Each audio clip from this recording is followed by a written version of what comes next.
Good morning आदि students. आज हम लोग कोऑर्डिनेशन कंपाउंड्स यानी उपसहसंयोजक यौगिक वाले चैप्टर में सेकंड वीडियो में मिल रहे हैं। तो आप लोगों ने फर्स्ट वीडियो में ये पढ़ा कि उपसहसंयोजी यौगिक आपको कैसे बनाना है, क्या होते हैं, इनके बारे में पढ़ा था। अब सेकंड वीडियो में पढ़ेंगे उपसहसंयोजी यौगिक। उससे पहले आप समझ लीजिए एक कंपाउंड्स के माध्यम से कि उपसहसंयोजी यौगिक होते हैं। जैसे था K4Fe का होल 6 ये लिखा हुआ है। अब इसमें क्या होता है कि ये एक प्रकार से आयन वाला परमाणु हो जाएगा। क्या हो जाएगा? आयन परमाणु हो जाएगा। और ये क्या हो जाएगा? ये आपका जानते हैं, ये केंद्रीय धातु हो जाएगी। क्या हो जाएगी? केंद्रीय धातु हो जाएगी। ये क्या होता है? इसको हम लिगैंड बोलते हैं। इसको हम लिगैंड बोलते हैं। अब ये चीज़ तो आप लोग जानते हैं कि एक कंपाउंड्स में उपसहसंयोजक यौगिक बनाने के लिए लिगैंड होगा और क्या होगा? कोई परमाणु आयन वाला होगा और क्या होगा? एक सेंट्रल एलिमेंट्स होगा। अब उपसहसंयोजी यौगिक की बात इसी में कर लेते हैं। उपसहसंयोजी यौगिक क्या होते हैं? उपसहसंयोजी यौगिक। अच्छा एक बात बताओ भैया कि ये उपसहसंयोजी यौगिक कैसे होगा? अरे यार इससे पहले पढ़े थे हम लोग कि सहसंयोजी यौगिक क्या बनेंगे? जिसमें इलेक्ट्रॉन की साझेदारी होती है, सहसंयोजक बॉन्ड बनाते थे। पढ़े थे ना हम लोगों ने फर्स्ट ईयर में। तो उसमें पढ़े थे उपसहसंयोजक यौगिक क्या बने? उप का मतलब हुआ कि कोई ऐसा एलिमेंट हो जो अपने इलेक्ट्रॉन के माध्यम से डोनर का काम करे और बॉन्ड बना दे। अपने इलेक्ट्रॉन के माध्यम से इलेक्ट्रॉन देने के बाद बॉन्ड बना दे तो उपसहसंयोजी। यानी उप का मतलब हो गया संयोजी से छोटा। तो यानी वो किसी से इलेक्ट्रॉन लेना, स्वयं इलेक्ट्रॉन से जब बंध बना दे तो उपसहसंयोजी यौगिक कहते हैं। जहाँ पे उपसहसंयोजक बंध बनते हैं, उपसहसंयोजक बॉन्ड मिलते हैं, तो ऐसे यौगिक को उपसहसंयोजी यौगिक कहा जाता है। तो आशा करते हैं कि ये वाला तो आपको समझ में आ गया होगा, क्योंकि ये तो हम समझ गए कि इसको तोड़ेंगे तो ये 4 में आ जाएगा। Fe ये सेंट्रल एलिमेंट्स है, इसके चारों तरफ एलिमेंट, इसके चारों तरफ लिगैंड लगे होंगे। लिगैंड का मतलब हुआ कि सेंटर के चारों तरफ जो जुड़े हुए पार्ट्स, समूह या फिर ग्रुप या मिलते हैं आपके, या परमाणु जो मिलते हैं, वो सब लिगैंड कहलाते हैं। इससे जो सेंट्रल एलिमेंट से जुड़े होंगे। जैसे इसमें हमने देखा तो इसको अगर हम जोड़ेंगे तो CN जोड़ दिया, ऐसे सब CN चारों ऐसे जोड़ देंगे। कितने CN हैं? CN भाई 6 हैं। तो 6 को हमने ऐसे CN को जोड़ दिया। मान लिया कि 6 CN ऐसे जुड़े हुए हैं। तो जब सब CN ये जुड़े हुए हैं तो ये बॉन्ड बना रहा है, तो उपसहसंयोजी बंध के द्वारा जुड़ा होगा। तो ये तो हम जान गए कि ये उपसहसंयोजी बंध के द्वारा जुड़ा है। तो ये क्या हो जाएगा? ये जो जुड़े हुए यहाँ पे जो जुड़ेगा, यहाँ पे जो जुड़ेगा, ये वाला जो जुड़ेगा, उसको हम क्या कहेंगे? लिगैंड कहेंगे। उसको क्या कहेंगे? लिगैंड कहेंगे। भैया अच्छा ये बीच में है, ये जो बीच में है, तो ये जो बीच में है तो ये तो जानते हैं कि जो बीच में होता है उसको सेंटर कहा जाता है ना, उसी को केंद्र कहा जाता है, उसी को केंद्र कहा जाता है। तो ये क्या होगा? केंद्रीय धातु हो गया। तो बीच में धातु कौन सी? केंद्रीय हो गई। अब क्वेश्चन ये फंसता है, इसी में हम आपको 2-4 चीजें और बता देंगे कि आगे वाले वीडियो में तो उसको संक्षिप्त में बताना है। तो ये चीज तो समझ गए कि ये सेंट्रल एलिमेंट्स हो गया, ये हो गया लिगैंड, ये हो गया आपका परमाणु आयन। इससे पहले जो आयन वाला होगा चाहे धनात्मक हो जाए चाहे ऋणात्मक आ जाए। ये चीज तो हम समझ गए। तो इसके बाद हम ये बात करेंगे कि इस पे जो चार्ज आएगा, इस Fe के ऊपर जो चार्ज आएगा, यदि तोड़ेंगे इसको तो Fe के ऊपर जो चार्ज आएगा, इस पे कोई चार्ज आता है तो उस चार्ज को या जो धातु, यानी जो आप लिखेंगे यहाँ पे जो केंद्रीय जो धातु है आपकी, केंद्रीय धातु पे जो आवेश आता है, जो आवेश आता है, उस आवेश को क्या कहा जाता है? ऑक्सीकरण संख्या। क्या कहा जाता है?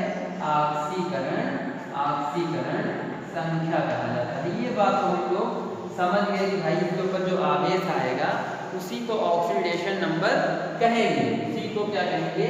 ऑक्सीडेशन नंबर कहेंगे। तो अभी इसमें इसके आगे टॉपिक में हमको ये पढ़ना रहेगा कि ऑक्सीडेशन नंबर कैसे होते हैं और क्या क्या होता है। तो ये तो हम समझ गए। अब हम एक एक को परिभाषित कर लेंगे कि केंद्रीय धातु क्या होता है। ऐसा परमाणु या ऐसा आयन वाला परमाणु जिस पर चारों तरफ से या उसको लिगैंड जोड़ने की कैपेसिटी मिलती है, तो उस परमाणु को केंद्रीय धातु कहते हैं। लिगैंड क्या होते हैं?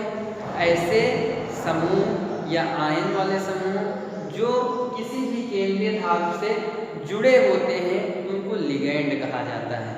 अब लिगैंड में कुछ दुर्बल होंगे, कुछ स्ट्रॉन्ग होंगे, कुछ दुर्बल और स्ट्रॉन्ग दोनों ना होकर उदासीन होंगे, तो कुछ न्यूट्रल होते हैं, कुछ बहुत ज़्यादा स्ट्रॉन्ग होंगे, कुछ वीक होंगे। उनको हम लोग पढ़ेंगे कि लिगैंड क्या है। अब ये तो समझ गए लिगैंड क्या है। लिगैंड किसी सेंट्रल एलिमेंट से क्या होते हैं? डायरेक्टली जुड़े हुए होते हैं, उसको हम लिगैंड कहते हैं। किसमें? उपसंयोजक यौगिक वाले में उसको हम लिगैंड कहते हैं। तो ये भैया आशा करते हैं कि इससे इस एग्जाम्पल को आप याद रखिएगा तो इसमें कई डिफिनेशन आप लिख सकते हैं। जैसे यूपी बोर्ड में पूछा गया कि बताइए केंद्रीय आयन धातु क्या होता है, या किसी भी उपसंयोजक यौगिकों में केंद्रीय धातु से आप क्या समझते हैं। तो आप इसी एग्जाम्पल को लिखेंगे तो आप लिख देंगे उसमें कि किसी भी यौगिक में, उपसंयोजक यौगिक में जो केंद्र में जो परमाणु होता है उसके चारों तरफ लिगैंड जुड़े होते हैं और आयन वाला उससे सेपरेट होता है, तो जो बीच में तत्व पाया जाता है, एलिमेंट्स पाया जाता है, उसी को तो केंद्रीय धातु बोलते हैं। बहुत आसान। तो ये लिख दिया कि केंद्रीय धातु हो गया। फिर आता है लिगैंड क्या है। लिगैंड केंद्रीय धातु के चारों तरफ जुड़े होंगे, उनको लिगैंड कहेंगे। अब ये लिगैंड होगा, लिगैंड होते कौन है उसको हम समझेंगे। लिगैंड कौन होते हैं उसको हम लोग समझेंगे। तो ये आप लोगों को समझ में आ गया होगा। और जो हमने नोट्स भेजा है उस नोट्स को आप कॉपी करते चलिए, उस नोट्स को कॉपी करते चलिए। तो लिगैंड जो होगा वो क्या होगा? आवेश यानी चार्ज। लिगैंड जो है चार्ज के अकॉर्डिंग होगा। तो चार्ज के अकॉर्डिंग जो होगा, जब चार्ज के अकॉर्डिंग होगा तो चार्ज के अकॉर्डिंग में हम क्या करेंगे कि सबसे पहले जैसे हमने कहा कि यहाँ पे क्या होगा, निगेटिव आयन कौन से, निगेटिव लिगैंड कौन से होंगे? निगेटिव लिगैंड यानी जो होंगे ऋणात्मक लिगैंड कौन से होंगे, यानी जिसको हम बोलते हैं ऋणावेशित, जिसको निगेटिव में ऋणावेशित जो होते हैं यानी क्या होते हैं, एनॉयन जो होते हैं। इसमें लिगैंड में कौन कौन से होंगे? इसमें माइनस चार्ज है, जैसे Cl माइनस, Br माइनस, अब जैसे Cl माइनस होगा F माइनस और फिर NH2 माइनस। ऐसे जितने भी माइनस वाले होंगे वो सब किसमें आ जाएंगे? ऋणायन में आ जाएंगे। किसमें आ जाएंगे? ऋणायन में आ जाएंगे। जैसे Cl माइनस, तो ये सब क्या है? ऋणायन में आएंगे, अर्थात एनायन जिसको बोलते हैं उसमें आएंगे। तो एनायनिक यानी जो आपका एनायनिक आपके लिगैंड होंगे उनको हम लोग पढ़ेंगे। ये हो गया। अब हम बात करेंगे जैसे यहाँ पे धनात्मक वाले की बात, धनात्मक यानी पॉजिटिव वाले में जो लिगैंड होंगे, तो इसमें जो लिगैंड होंगे, इसमें जो लिगैंड होंगे उनको हम लोग देखेंगे। अब धनात्मक का मतलब जैसे नाम से पता चल रहा है कि धनात्मक का मतलब क्या होंगे, उस पे क्या होंगे, एक प्रकार से धन आवेश आएगा। जैसे आपने देखा होगा NO4, फिर जैसे आपने देखा होगा NH4+। अब ये क्या है? ये वीक होते हैं, ज़्यादातर इसका यूज ही नहीं होता है, लेकिन ये बहुत वीक में आते हैं, बहुत कमज़ोर होते हैं, इसलिए इनको बहुत कम लिखा जाता है इसमें उपसंयोजक यौगिक बनाने में। ये दुर्बल होते हैं, जैसे NO+ होता है। अब क्या होता है कि इसमें उदासीन कुछ आते हैं, कुछ क्या होते हैं? उदासीन होते हैं, कुछ न्यूट्रल होते हैं। तो न्यूट्रल में अगर हम बात करें तो न्यूट्रल में देखा होगा आपका क्या होगा, NH हो गया 2, ये हो गया न्यूट्रल में, CO हो गया, H2 हो गया, ये सब क्या है? न्यूट्रल में आएंगे, अर्थात इनमें कोई इस प्रकार का चार्ज नहीं होगा। और जैसे हो गया ये न्यूट्रल में हो गया, फिर हमारा जैसे ROH हो जाता है, R और OH हो जाता है, ऐसे ROH हो जाता है। ROH में भी हमारा क्या न्यूट्रल में आएगा। तो क्या लिगैंड है, लिगैंड का मतलब जो जुड़े होते हैं किसी भी कंपाउंड में ये लिगैंड आपके कहलाएंगे। अब लिगैंडों में अगर हम देखेंगे कि कुछ लिगैंड होते हैं जो एक दंती होते हैं। लिगैंड की संयोजकता के आधार पर लिगैंडों को परिभाषित किया गया है। तो संयोजकता के आधार पर लिगैंड कैसे होते हैं? कुछ होते हैं मोनोडेंटेड होते हैं। मोनोडेंटेड